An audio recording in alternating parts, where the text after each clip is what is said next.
Hello, everybody. Welcome back to season 2 of the Fantasy Cast. We had a bit of we had a bye week last week, and we do apologize. But we are back, and we have a guest with us today. It's the full part timer. So back. Christian Haggith is back with us.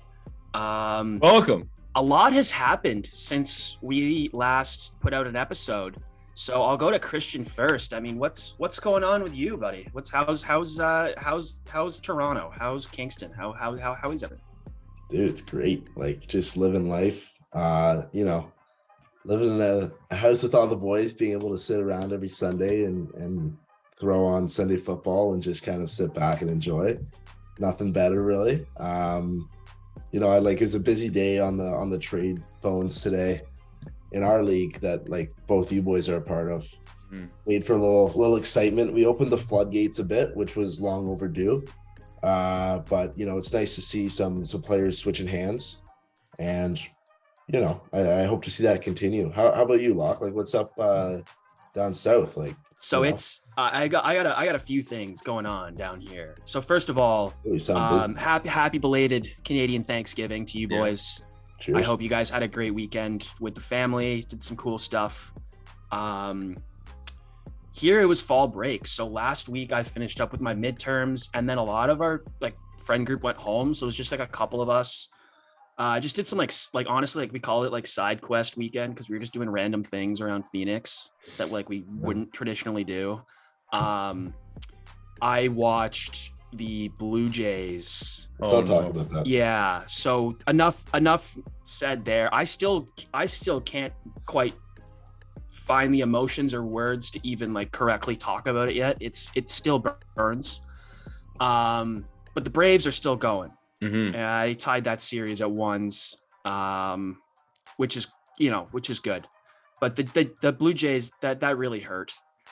And last weekend also went to another ASU home football game against a ranked University of Washington squad. It's our third week in a row playing a ranked team. And the unbelievable event happened, guys. ASU won. They upset UW. They got an Emory Jones, our transfer quarterback from Florida, out of there. We got a quarterback named Borger. This guy leads us down the field repeatedly. Defense gets a last second stop on a Hail Mary to end the game. And what do? Oh my God, we rushed the field. Forks up. I rushed the field this last weekend in the heat in Arizona. It was a day game. So we were sweltering hot. And running on that field, that was one of the craziest things I've ever done. And I didn't take a single photo or video because I didn't see it. I was just so in the moment. It was great. It was great. So yeah. That sounds like a blast, man. Yeah. Well, now you make our weekend sound pretty lame. I'm sorry, guys. And another thing, ASU hockey has their home opener this Friday at the Mullet, and I will be there. I will be there watching the Sun Devils demolish Colgate this weekend. It's not overlapping with the Yotes game. You're going to be able to. No, the Yotes home opener is the 28th of October against Winnipeg. So they still got some time before I see a Yotes game there. Nice. And pay $150 for a ticket. Yeah, it's thanks, Mom and Dad. Yeah, hey, so that's enough about me. Ty, what about you? I'm sorry if I had a bit too much of an exciting. That was a good story, man. Recap, but it's a once in a lifetime thing. That sounded amazing, man. You got to get a video or a friend to send you a video or something like that. I would love to see that. Yeah.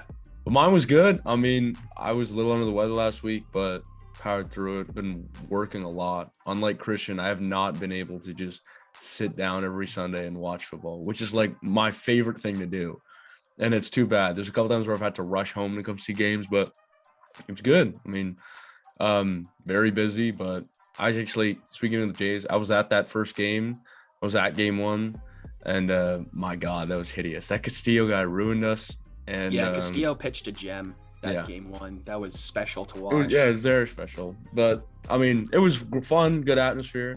Thanksgiving was good. Actually, that night I came home and I saw Christian Haggith that night and a bunch of other guys in our league that night. So that was fun too. It's reading week right now. That's why I'm at home. That's why Christian is at home and able to join us. But it's good, and I'm excited for football this week. Very excited. Yeah, I just want to set the record clear for anybody listening. I swear I do work. Very busy. I was exaggerating the point of me being able to sit down and watch. It's often not the case, but just so it's hi mom. Yeah. yeah. We all are college students, so we do in fact have work and whatnot. But for sure. But that's key to set the record straight, I guess. Wacky week of football yet again. Never ceases to amaze. Some big performances. Quarterbacks. We got Geno Smith making an appearance into the big weeks. He put up a casual 24 points. He looked really good. Really, really good. Josh Fun Allen, fact about Geno, though. Yeah. Geno actually leads the league in QBR, in quarterback rating. Which is crazy. But he's not top 5 in passing touchdowns or yards. He's been just so efficient, though. Yeah, very efficient. I feel like he just hasn't. He's like minimized his mistakes and misses. I feel like, but I don't know.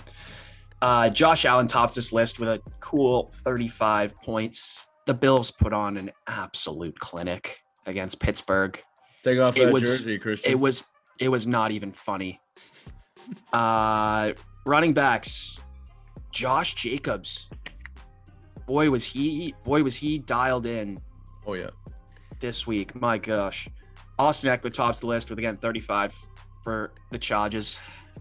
I actually didn't know that until this week that he leads the running backs in PPR leagues for points right now. Does now.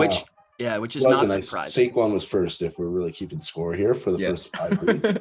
And he will be after like 2 weeks too, but I would just like to make it known my commitment to the cause with Saquon. No, that was all you, man. I had for 4 years. Yeah. Anyways. And he's finally showing up. Much respect. He's always the one. Wideouts, Gabe Davis just woke up on Sunday morning and said, I'm going to have a Randy Moss Thanksgiving game today, and had 3 receptions for 171 yards and 2 touchdowns, including a 98-yard bomb. Sorry, did you say Josh Allen. 3 receptions? 3 receptions, 171 yards, 2 touchdowns. That's incredible. Talk about making the most of your catches. I mean, there was that one play where he was battling with Minka Fitzpatrick and it looked like it was an interception, but he just like yanked that thing away from a grown man for that was a grown man touchdown by Gabriel Davis. Oh yeah, absolutely. Tight ends. We got some usual names on here with Mark Andrews and Travis Kelce. Regular appearances for those two. Kelce 4 touchdowns. 7. This is a good stat line too. 7 catches, 25 yards, and 4 touchdowns. Talk about being productive in the red zone for Kelce. I mean that's hilarious. 25 yards and 4 touchdowns. That's can't get much better than that. That's fantasy football, man. And I don't even know if we classify this man as a tight end or what he's doing, but Taysom Hill, Mr. Hill, tops the tight ends. He had 34. Not a tight end. He just isn't. It's like a cheat code if you have in fantasy football. Yeah. Well, I was saying this before the show. It's like if he plays quarterback, he can technically be listed as like a wide receiver or tight end. And essentially you can put him at your flex and then you have like 2 QBs in your lineup. It's so illegal. Yeah.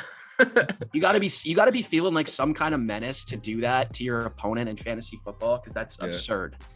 Top defense, Cowboys. Sadly. How about him? Sadly. Yeah, they had a good week. 22 points. So if you had their defense, that's good. I needed that defense because I had the Chargers defense again. There we go. They lost me points. Well, we won. So yeah, just a few big performances from the week. We will also revisit some of our starts and sits from last week that we did on the fly a little bit. We should rinse give you guys sun comp. What's up? We should rinse through the trades. Those are going to be good. Those are going to be good. Though we'll do that at the end. We'll do that at the end. That's going to be proper. So starts and sits quick. I have them here. We told you to start TJ Hawkinson. Whoops. No. We said we talked about Rashad Penny too, and he's off the list unfortunately because of his injury. Yeah. And we're gonna throw ourselves a bit of a bone there. I mean, that's not. Prayers for him. Hope everything's okay. Yeah. We told you to start Gerald Everett. Why are there 2 tight ends in the starts? Who made this list? Yeah. Tough look. Who made this list? Yeah. We told you to start Dameon Pierce. If you started him. Christian also happens to have him on his team. And then we also told you to start Devonta Smith. Mm-hmm. We were very right about that one. Very, very right about that. So we went 2 for 4 in the starts category. Keeping us at 500 for the year. Yes. Keeping us at a very mediocre level once again. The sits. We have been going pretty good with the sits, I'd say. With the addition of these ones right now, we're going to be 19 for 24 on the year. Yeah. Which is pretty impressive. And like I said before the episode, we should change the name of the sit cast. I mean, starts will get you 2 or 3 right, maybe. But it looks like, we're doing pretty damn well. Yeah, we're doing all right. We're doing all right for ourselves here. So we told you to sit Hunter Renfrow. That is correct. We also told you to sit Michael Carter. That was the wrong one. Yeah. Unfortunately not correct. Told you to sit Darnell Mooney against the Vikings. Yeah, absolutely. Right, Chase Claypool as well. Just that whole Steelers offense. I wish I sat Deontay if I had known that the Bills were just gonna run them out of town. But yeah, if you sat Claypool, good on you. And then Zach Wilson. This one was close, but still didn't meet the 15-point threshold against the Dolphins. And we told you to sit him, so we got that correct. So we went 4 for 5 in the sit category. And again, improving our overall record once again, which is great. We love it. We love to see it here. Perfect. What do we got next? You want to jump into our starts and sits for next week? I love that. Let's do it right now. Ty, you got some good ones. Yeah, I'll take Christian. And guys, also Christian has some picks for you as well. Some of the Haggy hot takes. Yeah, which we've included here in our list. Off the press here. Believe it or not, he is a member of the Fantasy Cast and our beloved boss. Yeah, Christian Haggith. So let's jump into the boss.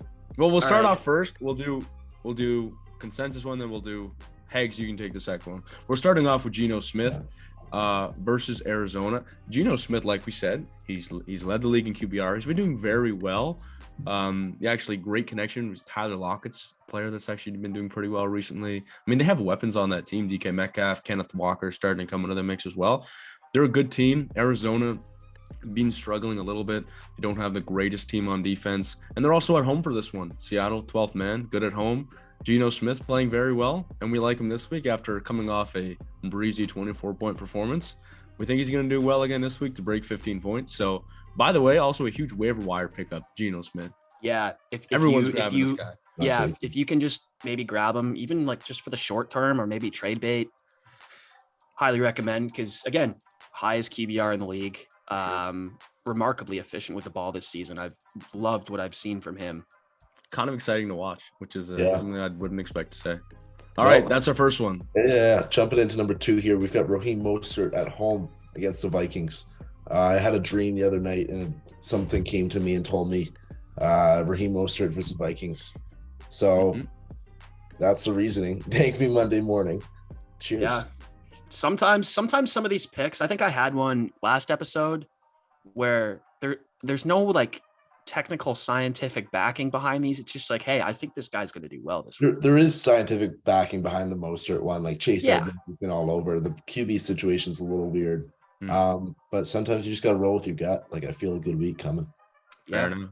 Most of this crap we make up on the fly. I mean, we wake up or just in the middle of the night and we're like, yeah, that's probably going to happen. So that's our gut pick for this week.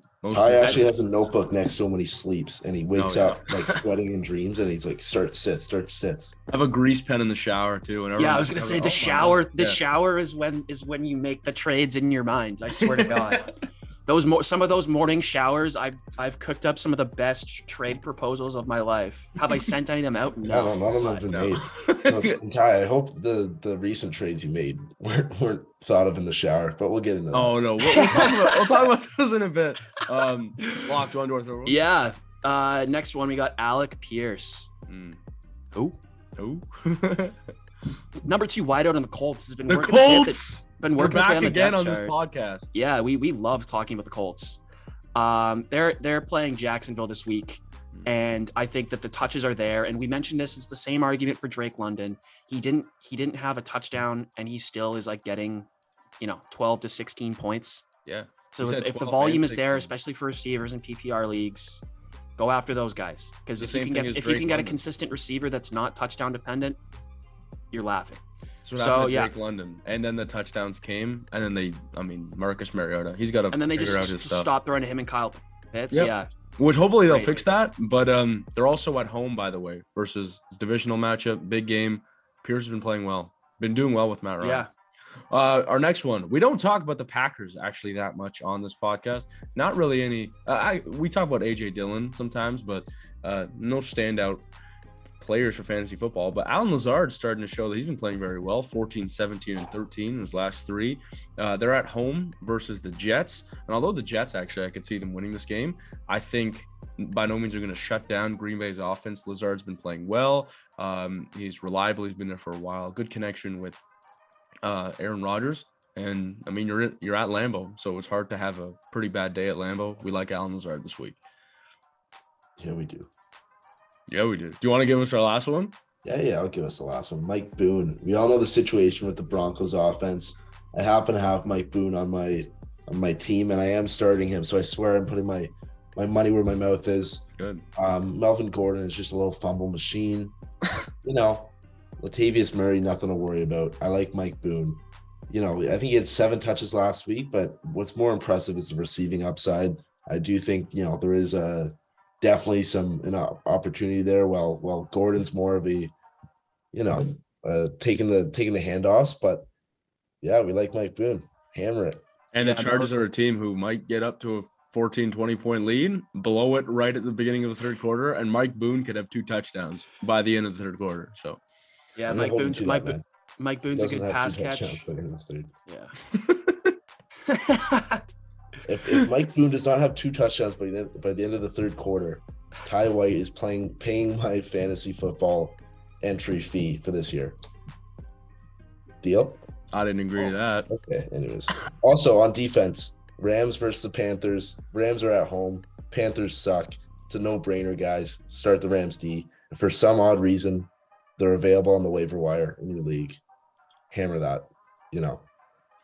Pick them up. And then go talk to the person who dropped them and say, "What are you doing, you clown?" Yeah. But yeah, those are our starts, and I have a good feeling about a lot of these. I will be quite honest. Moving on to sits. We're repping Hags' jersey here. For those of you watching, first sit, Najee Harris versus Tampa. He stinks. Bit of a tough week. I think ever since that Sunday conversation with Caleb Presley on Barstool, everything's gone downhill. He hasn't. I think their offense is just brutal. Like Ty touched on it. Like you can't. I don't even know if there's any Steelers period in fantasy that you can trust right now. And if there were to be one, it would be Najee or Deontay. And they're just none of them are reliable. So steer clear. If you have to start them, I could see it, but I think he's going to be a sub-10 player this week. I like it. I like the confidence with the jersey on too that year. Yeah. Money well spent. All right. Next one, Devin Singletary. First of 2 players, actually. 2 Bills, actually. We don't usually tell you to sit Bills. Usually it's a start. We're sitting Devin Singletary at Kansas City simply because he's not a high volume back by any means. And this one's probably going to be a shootout by the end of it. Lots of passing. Bills love to pass the ball. The second highest passing offense in the league behind the Chargers, actually, I'm pretty sure. Singletary, I don't think he's going to get too much, especially not in the red zone. They're going to let Josh run this one. So Devin Singletary, although we like him in other games, not this week, in a very, very important game against Kansas City, potential AFC championship review. Another thing too is watch out for James Cook in the next couple weeks. Interesting. I'd say I don't know. I mean, he got his first career touchdown. Oh. I think the workload, like they drafted him for a reason, Yeah, right? true. I think his workload's going to steadily increase. I like to see that actually. Yeah. Anyway, let's jump into back-to-back Bills here. This is the second of the Hags hot takes. These are guarantees. I'm guaranteeing Or your Gabe money back. Davis is a sit this week. Like I'm putting my name on it. Hag stamp of approval. Boom. Stamp. Davis. Done. Fat. You sit him. Sit the guy. Like, listen, I'm one to roll with my gut. And I think just if you look at the ways in which he's been scoring points, it's not sustainable. Like he's hitting these long bombs against a good defense like KC, or a decent defense now, I guess. I think Diggs is gonna have a big one, but I don't see Gabe Davis eating like he did last year in the playoffs against the Chiefs defense. I just thought of that. Awkward. No, it's not happening again. But Christian, to back up your gut, great points by the way. Raheem Mostert start, Gabe Davis sit. And if you look at Gabe Davis in 2 big games this year against big opponents, he only had 6 points against Miami, which is a game that the Bills were played very well against defensively. And Baltimore, he only had 2 points against Baltimore. Yeah, it's either an 18 to 30 point game or a 2 to 5 point game. Yeah, and another thing about that Miami game too, the Bills had the ball for so long in that game. Like their time of possession was, it felt endless, and he didn't get volume in that game. It's honestly each week it's a toss up between Gabe Davis and Isaiah McKenzie, because like they're like 2A and 2B kind of thing. Like, on the and especially after having such a big week, Andy Reid is definitely going to look to take Davis out of the offense. Yeah, and you know how he torched them last year, like with that big kind of coming out party for him. I think they'll definitely lock in on him. I'll do the next one here. J.K. Dobbins at New York Giants. Dobbins is a bit of a. We're actually going to touch on him in our segment in a second, but he had a kind of a crappy week last week, only 4 points. They're facing a Giants team in New York that's been doing very well. The Giants are having a very, very good season. Dable is a fantastic head coach. Definitely the head candidate, in my opinion, for coach of the year. What he's been able to do with that New York Giants team is insane. Giants are doing very well, although Baltimore is a good team and they actually probably will win this one, in my opinion. I don't see Dobbins doing too much. Definitely going to be a big game for Mark Andrews, though.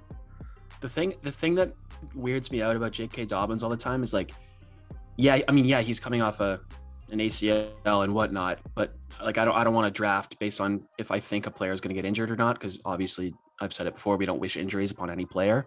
But when Lamar feeds him the ball, it goes very well. And then if he's just not getting any of the looks,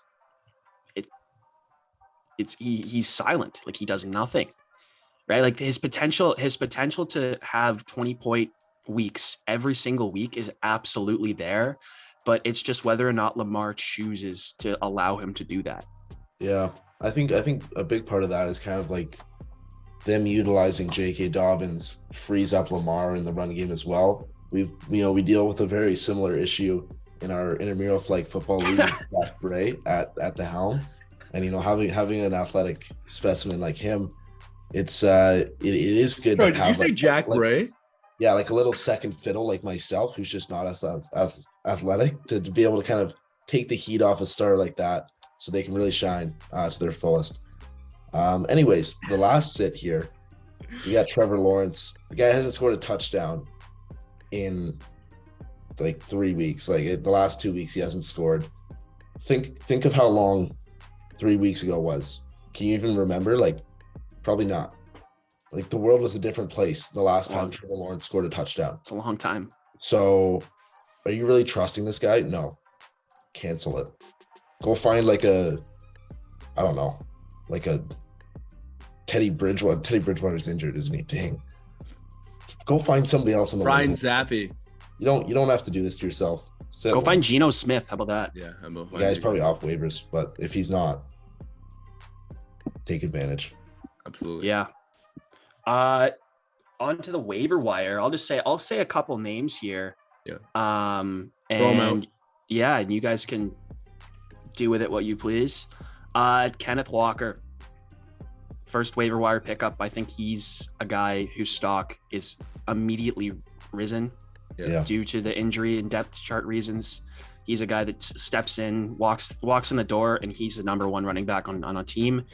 It doesn't matter. It doesn't matter how good or bad the team is. If he's a number one or getting touches, that's all you care about.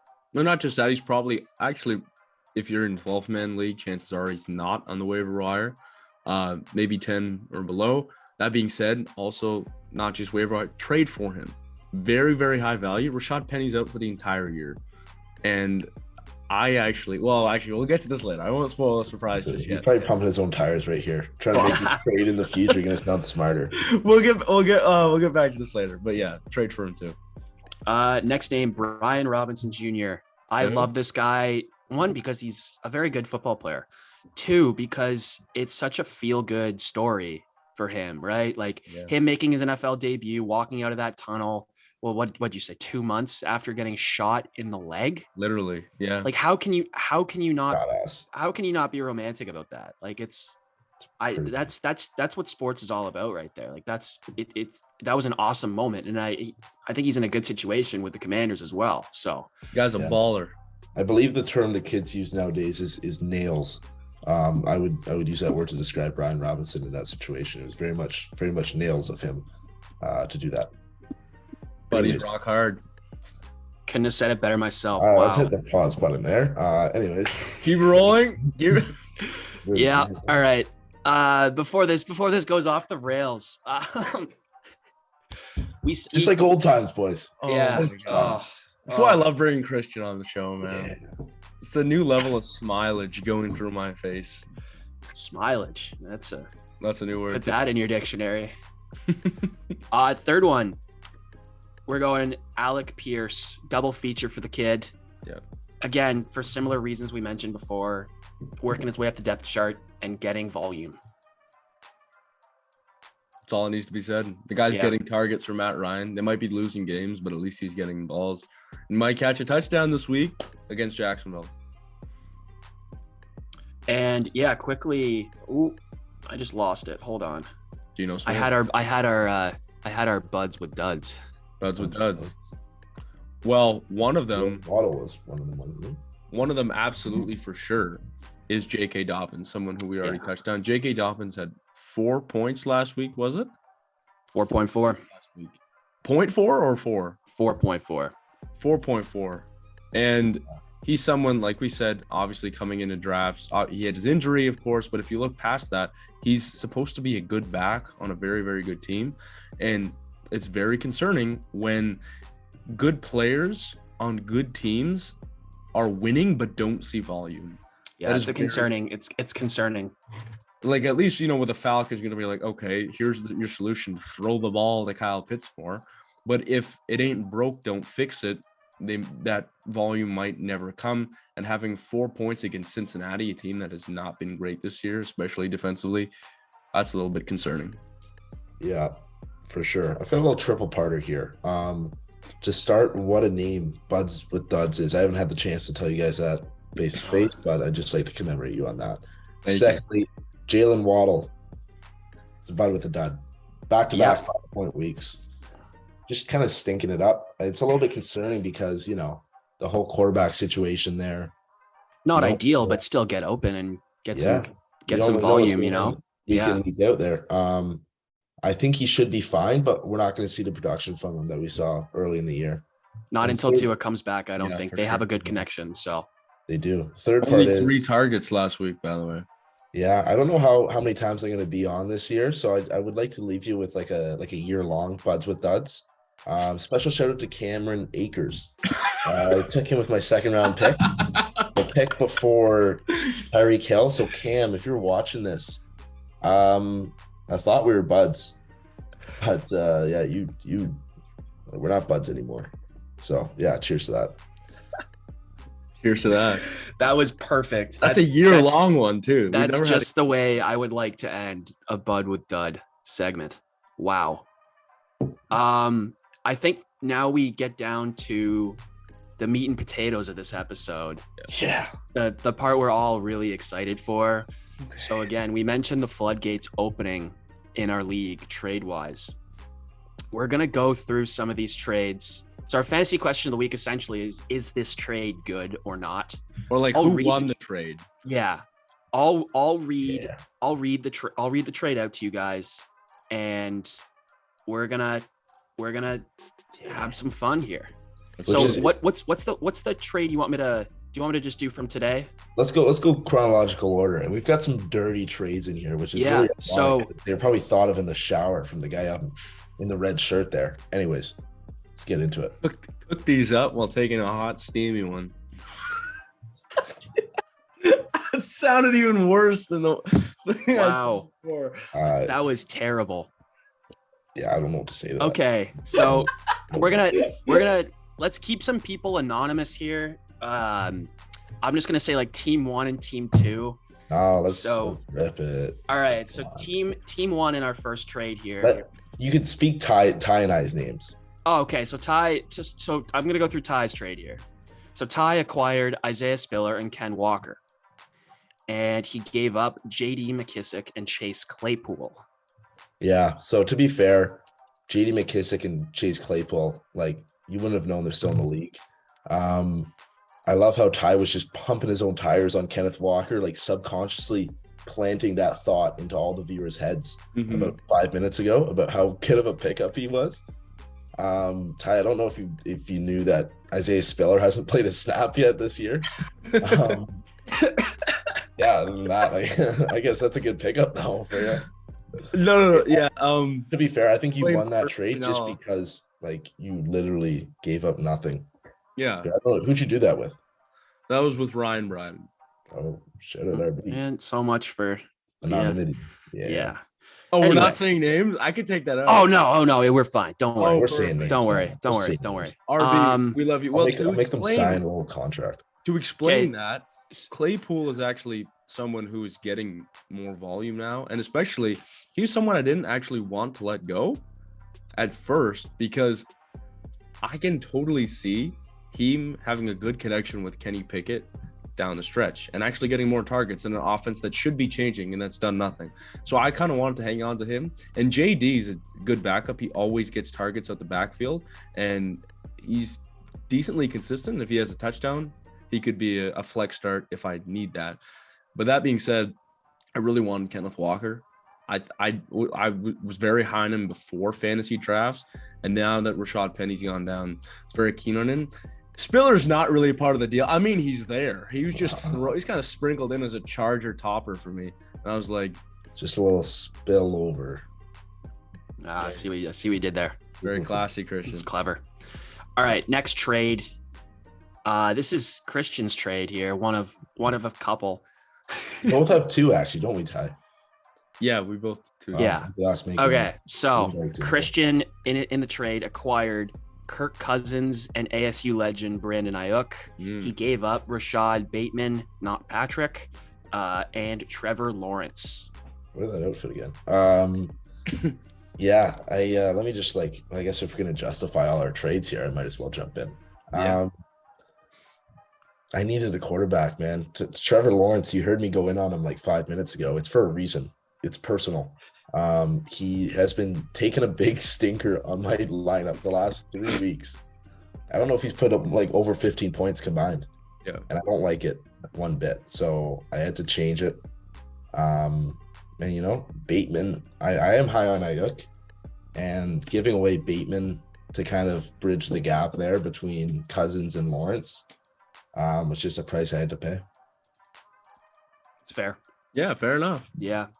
I mean, Kirk's on a good offense too, so yeah, trades are funny. They ebb and flow seeing who won and lost them.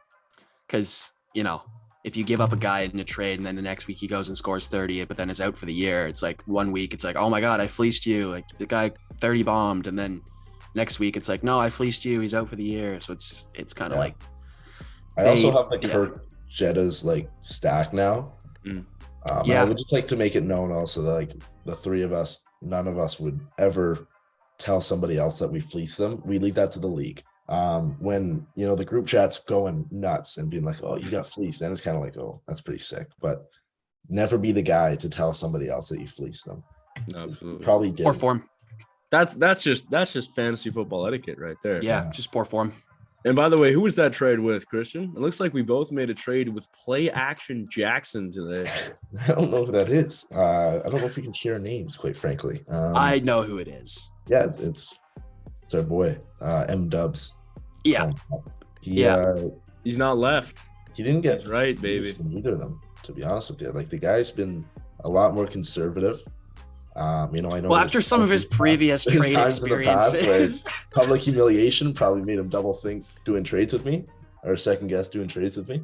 Mm-hmm. So I'm glad to see he's on a path to recovery, and kind of starting to bring himself back down to earth in terms of what he's okay with. But it's right.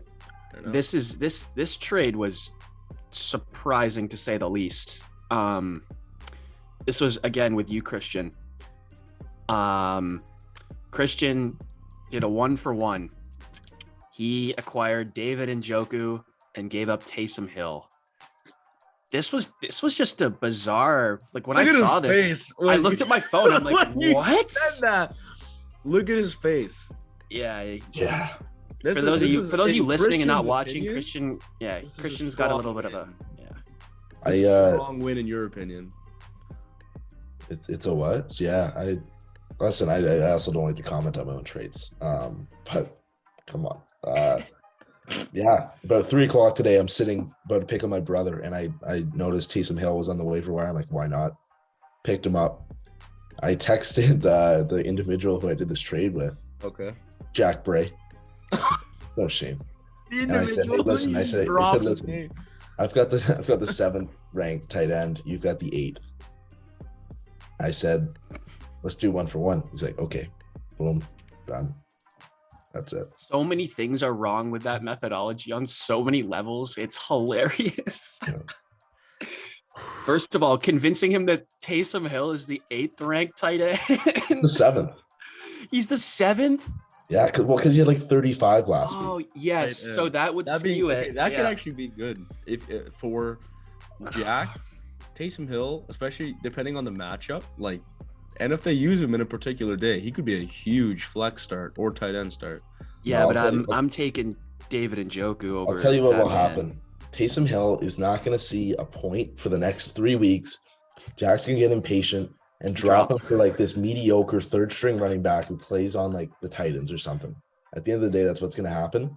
But who knows? Who knows? Okay, do you want to do the last trade here? Yeah, last trade. This is again with Ty. So Ty gave up T. Higgins and Nyheim Hines, acquired Keenan Allen and Kareem Hunt. What? Yeah. So to be fair, I think this is a bit of a coin toss, Ty. I think it's a pretty fair deal. Again, not sure if you realize, but Keenan Allen's only seen 4 targets all year. But go Chargers, right? Some injury issues, but I think that's not too ugly of a trade. I think, again, M Dubs did a decent job with keeping it within the reins. Yeah, that was the second trade of the day. Play Action Jackson. Yeah, I wish I was in talks with this individual about acquiring Keenan, because he made it clear to me that Keenan Allen was on the block, and his price was just at the time too high, and I wish I could have done a deal similarly structured to this one, because if I knew his selling price would lower that much, then I definitely would have invested sooner. But you also have allegiances, right? Because Keenan's your guy on your team, so sure. I was kind of kicking myself when I saw this trade today. I won't lie. Who are we giving it, a dub or an L? Lock. I'm giving it a resounding W, because I think for Ty, because I think the upside.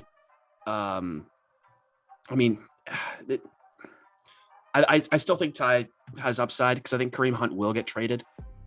Yeah. And I think that Keenan Allen will return to being Keenan Allen.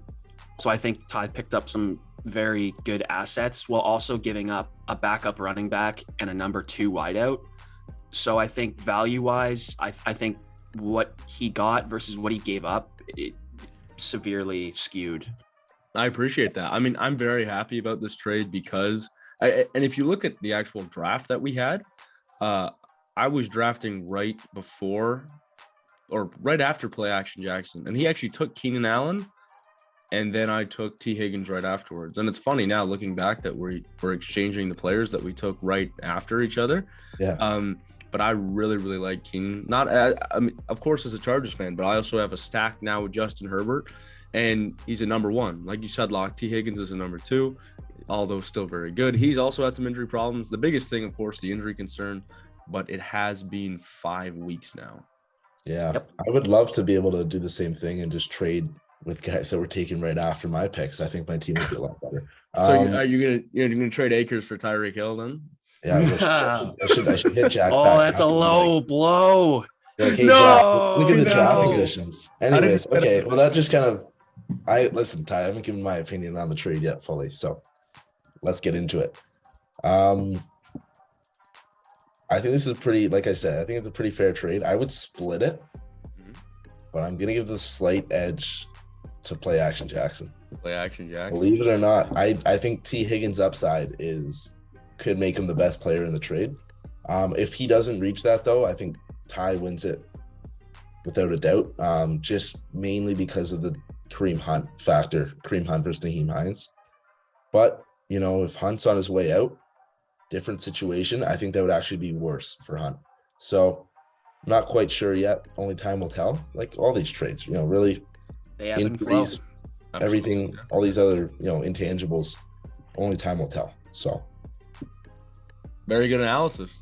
Yeah. I'm looking forward to it. So yeah, our league went a little bit nuts. The floodgates opened and some trades happened, and we're happy to be able to share those with you guys. So I hope, if you want us to do more like trade breakdowns, might have to just start opening the floodgates even more.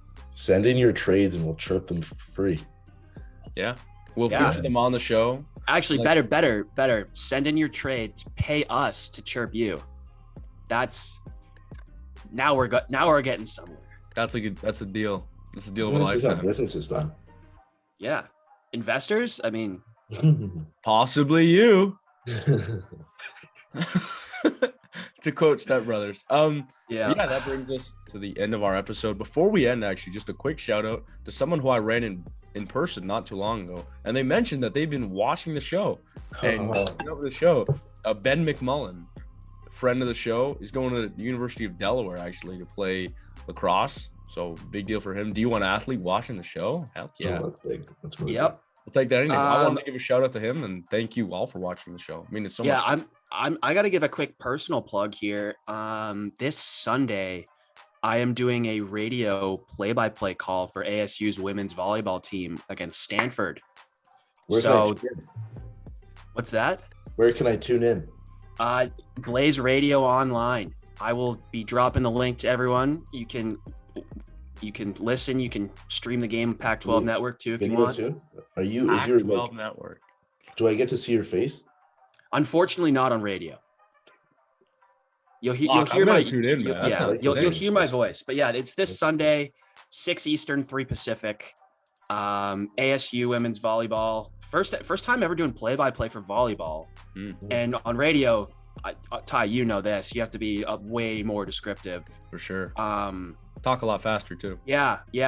The only thing that's saving me, I think, is that and this is no slouch to women's volleyball as a sport, but it is slower than the men's game. Sure, it's slower pace. So yeah, the pace is a little bit more manageable where you can understand what's going on. And the guy I'm doing it with, his name's Jaden Taylor. He is very, very good at what he does as well. So I think the two of us are going to work really well together. So yeah, Desert Financial Arena, ASU, Stanford, Sunday, 6 Eastern, 3 Pacific. Tune in. Yeah. That or football, but I'll be I'm there. I'm watching that. I might fly to Arizona actually for the bit. just to see that. Yeah. Anyways, it was a pleasure being on and having the chance to join you guys again. We'll have to make this a more regular occurrence. We want you back. The crowd wants you back. The ratings are going to go through the roof. We'll see what the ratings look like, boys. We'll see what the clips come out as, and then we'll evaluate. Yeah. I think we talked about everything we need to talk about on this episode. Yeah. Thursday nighter. Who is it? It's the Bears and the Commanders. That's going to be sometime today when you're seeing this video. Thank you so much for watching. This has been episode 6, I want to say, of the Fantasy Cast. Yeah. 6, perfect. All right. Thank you so much, guys. We'll see you next week. Good luck in fantasy.